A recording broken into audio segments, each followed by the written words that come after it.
Olá, minhas amigas, meus amigos, companheiros e companheiras do Ideal Espírita, muito boa noite. Sejam bem-vindos e que as bênçãos de Jesus iluminem a todos nós, amigos presentes, a esta casa de estudos e oração. Agradecendo a Deus Pai, Jesus, amigo, irmão e mestre, pela oportunidade da vida, por tudo que ela nos oferece, nós vamos fazer um estudo tratando da reforma íntima, tratando da busca do conhecimento de si mesmo. E na questão 919 de O Livro dos Espíritos, Kardec indaga aos espíritos benfeitores da humanidade qual é o meio prático e mais eficaz de se melhorar na vida e resistir os arrastamentos do mal. E os espíritos benfeitores respondem dizendo: um sábio da antiguidade vos disse, conhece-te a ti mesmo. E afirmam os historiadores que o pensamento conhece-te a ti mesmo surgiu ainda na Grécia, na época de Sócrates, mais ou menos 400 anos antes de Cristo. E um amigo de Sócrates, curioso em saber se haveria em Atenas alguém mais sábio do que Sócrates, consultou uma pitonisa, como eram chamadas as sacerdotisas de Apolo. E, dirigindo a ela essa pergunta, ele recebeu a resposta que não havia em Atenas nenhum homem mais sábio do que Sócrates. E na volta, então, o amigo foi levar a Sócrates essa notícia, que, segundo os historiadores, causou uma grande transformação na sua vida, que, por não compreender como poderia ser ele tão sábio, passou a percorrer as ruas de Atenas, fazendo perguntas de cunho moral, por exemplo, sobre a virtude, sobre a coragem, e tantas outras questões pertinentes à moralidade dos homens. E aí então ele pôde observar que as pessoas não encontravam respostas para as suas perguntas. Elas davam exemplos, citavam exemplos de coragem e de virtude, mas não apresentavam a definição do que era coragem, o que era virtude, o que é o amor, o que é a fé. Elas apenas citavam exemplos disso. E Sócrates, então, entendeu que as pessoas não tinham conhecimento sobre esses assuntos e que a sua grande virtude era reconhecer a sua própria ignorância diante dessas questões transcendentais, diante dessas questões pertencentes à razão pura. E assim, então, nós entendemos que conhecer-se a si mesmo representa uma proposta profunda do ser humano, uma proposta profunda da criatura humana em buscar a sua própria essência. Para o filósofo, é a busca da verdade. Para a criatura humana comum, é a busca de si mesmo, é a busca da compreensão daquilo que ela é, do porquê ela foi criada. Qual é a essência que ela comunga com o universo, com as pessoas e com Deus? E nós temos para esse estudo uma ilustração muito interessante e muito próxima da doutrina espírita, que é o chamado mito da caverna. O mito da caverna é um diálogo ocorrido entre Sócrates e seus discípulos, descrito por Platão. E refere-se a homens que moravam em uma caverna. Ali eles haviam nascido e jamais dali haviam saído. E na única passagem da caverna, os homens viviam acorrentados, praticamente imobilizados de costas para essa passagem. E nessa passagem havia um muro baixo e atrás desse muro uma fogueira, de tal forma que a fogueira projetava luz para o interior da caverna. E os homens ali moradores só podiam ver então as sombras projetadas. E toda a vida deles se resumia a isso, a ver a sua sombra e a sombra dos habitantes de fora da caverna, que sempre que passavam próximos ao muro, tinham a sua sombra projetada para o interior da caverna, assim como o som que chegava ao interior da caverna atrás do eco do barulho que se fazia no mundo exterior. Essa era a realidade daqueles homens da caverna, até que um dia um deles sentiu o desejo de sair e resolveu sair. Com muita dificuldade, ele rompeu os grilhões que o prendiam à escuridão da caverna, caminhou vagarosamente para a sua passagem, tateando, e conseguiu libertar-se. Entretanto, a luz de fora da caverna o cegava, porque ele estava habituado tão somente a viver na escuridão. Então ele precisou fechar os olhos e tatear. E foi tateando, caminhando, e começou então a divisar os objetos mais próximos. Depois ele conseguiu ver alguma coisa por reflexo, nas águas, por exemplo. Depois conseguiu divisar a noite, as estrelas, os astros, e com o decorrer do tempo, ele foi se habituando à luz e foi percebendo com nitidez a paisagem à sua volta, foi estabelecendo contato visual com outros seres, criando assim oportunidades de conhecer coisas que ele jamais imaginara. E passado então algum tempo, ele retorna à caverna para testemunhar aquilo que havia presenciado. Essa ilustração, minhas amigas e meus amigos, retrata a nossa caminhada espiritual. Porque, como seres das sombras que ainda somos, nós estamos mergulhados nessa caverna.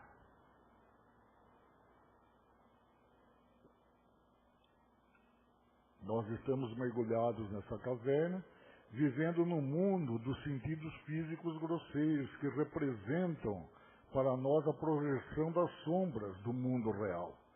E então vem o Espiritismo. E o Espiritismo nos revela que o mundo fora da matéria representa o mundo fora da caverna.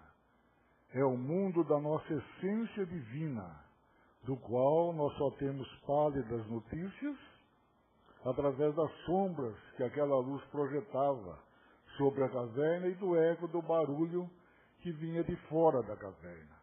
E com isso nós nos lembramos de Paulo de Tarso, que dizia: dia virá em que eu verei Deus face a face, mas por ora eu o vejo como que por reflexo.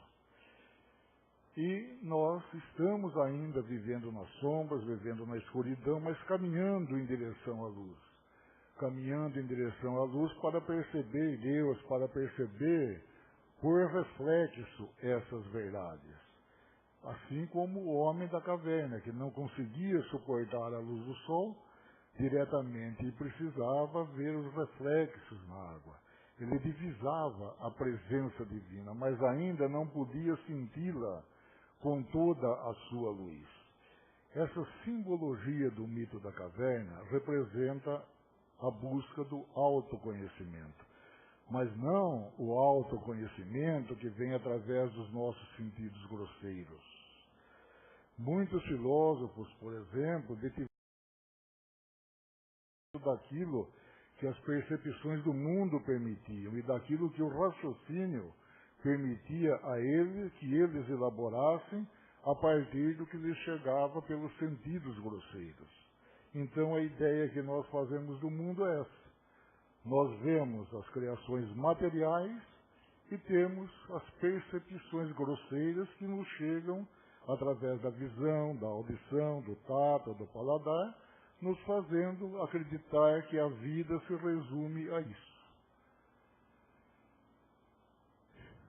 Então, quando Platão coloca esse diálogo do mito da caverna, na verdade ele está fazendo um convite para que nós saiamos do nosso mundo restrito das percepções grosseiras, para que nós saiamos do nosso mundo das percepções limitadas e busquemos a luz, busquemos as verdades transcendentais, busquemos o Cristo que nos aguarda.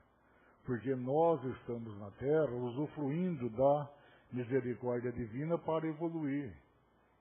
E o que é a evolução, senão a purificação do espírito? O que é a evolução, senão o caminho de retorno a Deus daqueles espíritos que fizeram mau uso do livre-arbítrio, que muitos confundem com liberdade plena e incondicional. Livre-arbítrio não significa liberdade plena e incondicional. Livre-arbítrio representa plena liberdade de escolhas pelas quais nós iremos responder. Significando liberdade plena e incondicional, Jesus não teria dito: conhecereis a verdade e a verdade vos libertará. Trazer em si o livre-arbítrio não significa necessariamente conhecer a verdade. A criatura humana, pelo mau uso do livre-arbítrio, pode tornar-se escravo das paixões, escravo dos enganos, escravo das ilusões. E é justamente pelo mau uso do livre-arbítrio que nós estamos aqui há séculos, revivendo as mesmas experiências, pelas falhas do passado e pelos erros do presente. Vamos então, minhas amigas e meus amigos, nos utilizarmos corretamente do livre-arbítrio e vamos nos libertar-nos dos grilhões que nos prendem à escuridão, assim como aquele homem da caverna se libertou. Vamos nos libertarmos dos nossos vícios, defeitos, preconceitos. Isso é a reforma interior. E não há como realizá-la se não identificarmos em nós as imperfeições a serem corrigidas. O ego, a nossa falsa noção do eu, é hábil em criar subterfúgios para nos iludir. A mente cria uma série de raciocínios, levando-nos a prosseguir a nossa caminhada com o mesmo comportamento que nos tem prendido à sensualidade, às paixões, aos vícios, ao egoísmo, à inveja, à ambição, ao orgulho. E a reforma íntima que o Espiritismo propõe e que Jesus veio nos mostrar o caminho, significa a grande proposição, não só do Espiritismo, mas também a grande proposição da vida. E como modelo dessa transformação, entre outros nomes que nós poderíamos citar, nós vamos destacar Santo Agostinho, que inclusive tem uma vinculação profunda com a doutrina espírita e representa para nós o símbolo dessa reforma, representa para nós o símbolo dessa transformação. Porque com todos os nossos mesmos defeitos, com todos os nossos vícios, com todas as nossas mesmas dificuldades, ele conseguiu suplantar os seus condicionamentos infelizes. Primeiro, pela confissão dos seus erros, mas não a um padre ou a uma instituição, mas diante da sua consciência. E nada lhe passou despercebido. Os seus problemas com a sensualidade, com as paixões, com a soberba, com o orgulho. E nós temos ainda a figura regenerada de Saulo, que se transformou em Paulo de Tarso, que nos 3 anos que passou meditando no deserto, provavelmente tenha feito as suas confissões e o inventário do seu comportamento até aquele momento, preparando-se para o início de uma nova caminhada. E isso nos traz a mensagem que para realizarmos a nossa reforma interior, nós temos antes que estar no deserto. Estar no deserto, no sentido de estarmos a sós com nós mesmos, sairmos da perturbação mundana para podermos nos encontrar a nós mesmos e então identificarmos em que nós precisamos melhorar.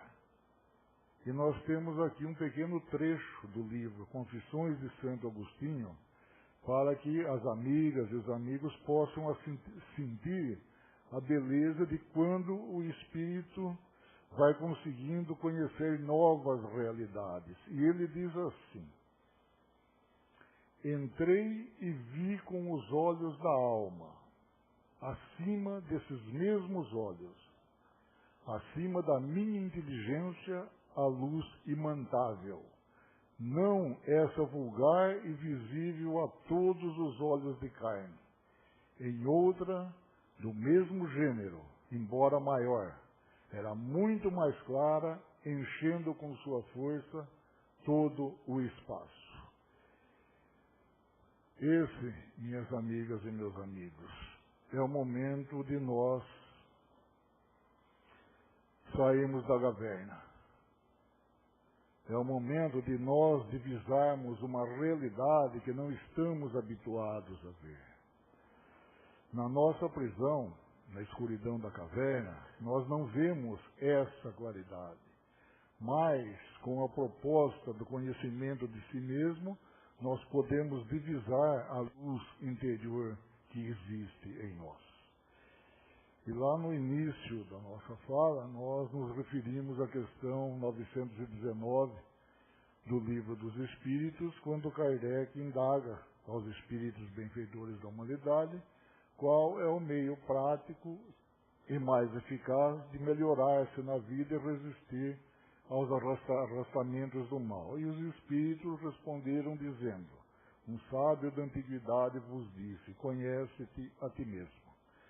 Kardec, então, desdobra essa indagação para saber como nós poderíamos identificar o caminho para conseguir isso. E Kardec, então, diz assim: compreendemos toda a sabedoria dessa máxima, porém a dificuldade está precisamente em conhecer-se a si mesmo. Qual é o caminho de o conseguir?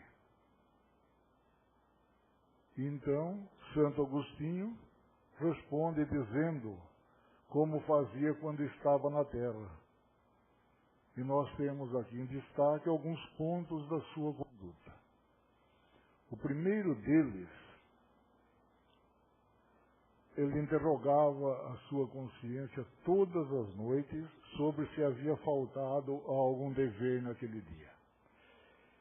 E esse, minhas amigas e meus amigos, é um cuidado que todos nós devemos ter de verificarmos todos os dias, desde o momento que despertamos, se cumprimos todas as nossas obrigações.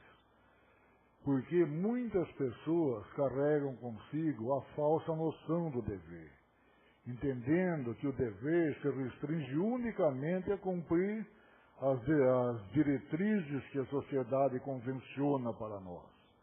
Mas existe um dever superior a esse. É diante das pequenas coisas que nós temos determinadas obrigações, seja na família, com a esposa ou com o esposo, com os filhos, no trabalho, com os companheiros, na via pública, com os transeuntes, nas horas de lazer, com os amigos. São pequenas coisas que constituem o bem que nós podemos fazer aos nossos semelhantes. E outra coisa que o motivo para alguma queixa contra ele, talvez por uma resposta indelicada, por uma imprudência, por uma invigilância. E quantas vezes as nossas preocupações, o nosso mau humor, nos leva a adotar e deixar passar despercebidas atitudes inconvenientes, que muitas das vezes fere a sensibilidade do nosso semelhante. E ele analisava ainda tudo de bom que havia feito às criaturas, à coletividade, e também ele analisava as ações que pudessem redundar em algum mal. E aí então nós vamos lembrar do Livro dos Espíritos, que nos orienta que existe o mal que redunda do bem que não fazemos. nós podemos nós podemos não praticar o mal, mas o fato de não termos cumprido o nosso dever e não feito o bem que estava ao nosso alcance, redunda no mal. E ele analisava ainda a possível prática de algum ato censurável, colocando-se no lugar do outro.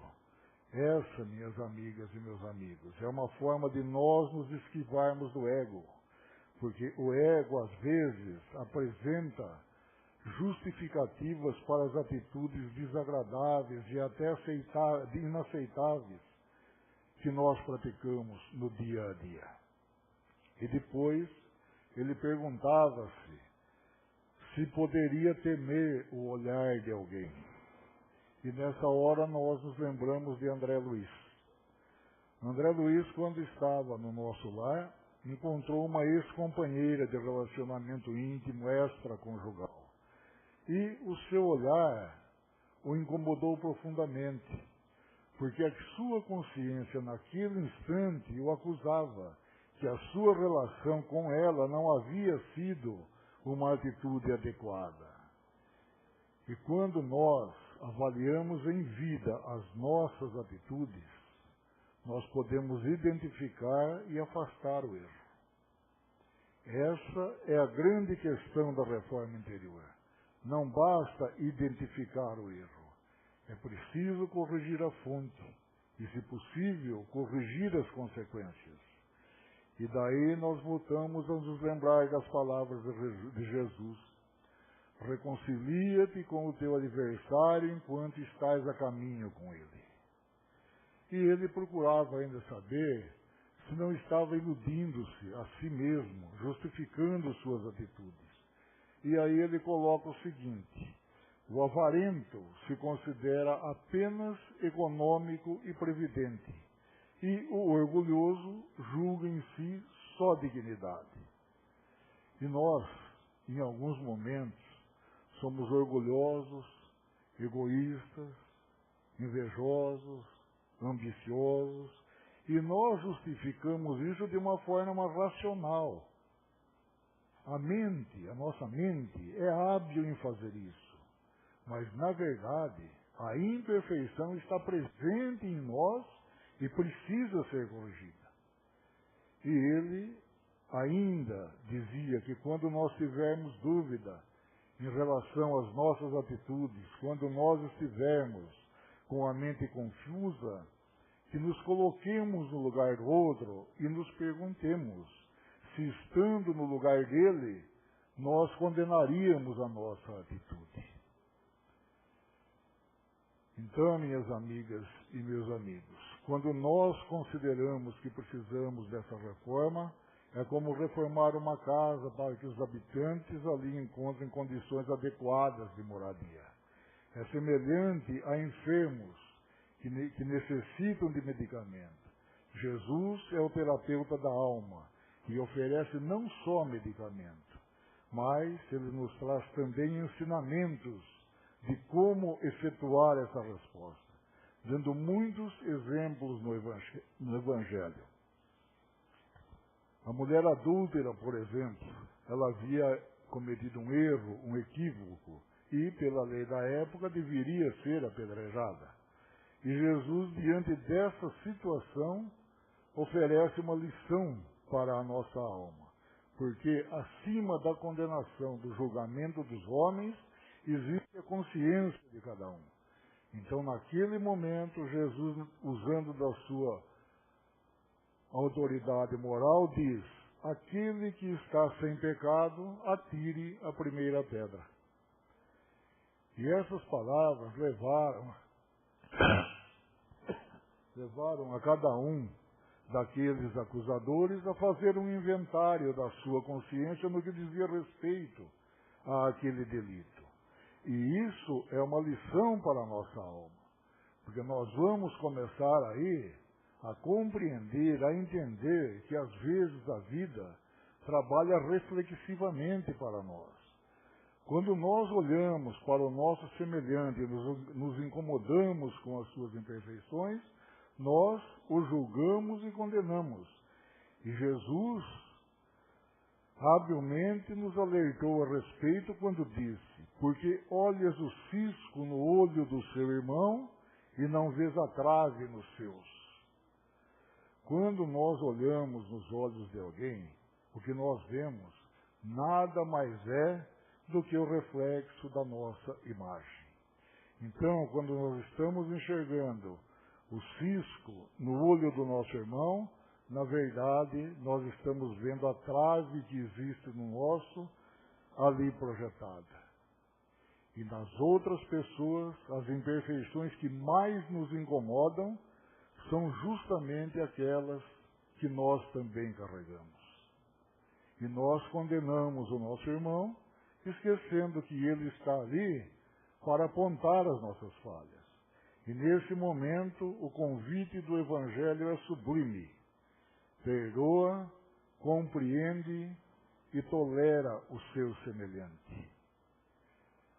Quando nós, detidamente, nos debruçamos sobre o Evangelho, ele nos permite identificar as nossas imperfeições. E, identificadas as imperfeições, nós vamos encontrar na fé e na oração a força que às vezes nos falta. E há uma passagem de Jesus, registrada pelo evangelista Mateus, no capítulo 16 do seu Evangelho, que é o momento em que Jesus indaga aos seus discípulos: quem dizem os homens ser o Filho do Homem? E eles responderam dizendo: uns dizem que é João Batista, outros Elias, outros Jeremias ou um dos profetas. E Jesus então volta a indagar: e vós, quem dizeis que eu sou? E Simão Pedro, respondendo, disse: tu és o Cristo, o Filho de Deus vivo. Então, naquele momento em que Jesus abençoa as palavras de Pedro, ele faz uma divisão importante entre a personalidade e a individualidade. Porque quando nós falamos em nomes, Elias, João Batista, Jeremias, nós estamos falando de personalidades. Mas quando nós estamos falando do Cristo, Filho de Deus vivo, nós estamos falando da luz interior que existe em nós. E é nessa busca do Cristo, Filho de Deus vivo em nós, que está a dimensão da reforma interior que nós devemos realizar. E nós devemos também nos perguntar: o que eu acho que sou? O que dizem que eu sou? O que é que eu aparento que sou? Porque em alguns momentos nós demonstramos para as pessoas não é exatamente aquilo que nós somos, é aquilo que nós gostaríamos de ser ou aquilo que aparentamos ser.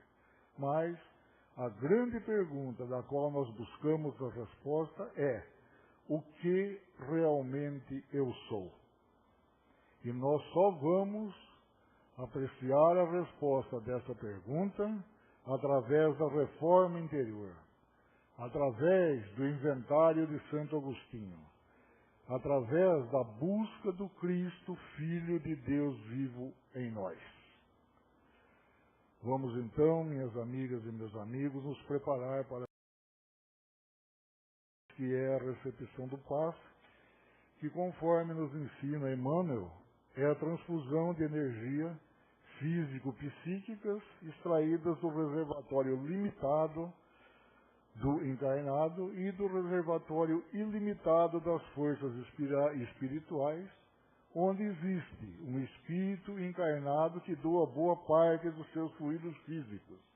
E existem os benfeitores espirituais que doam os fluidos psíquicos aos necessitados dessas energias.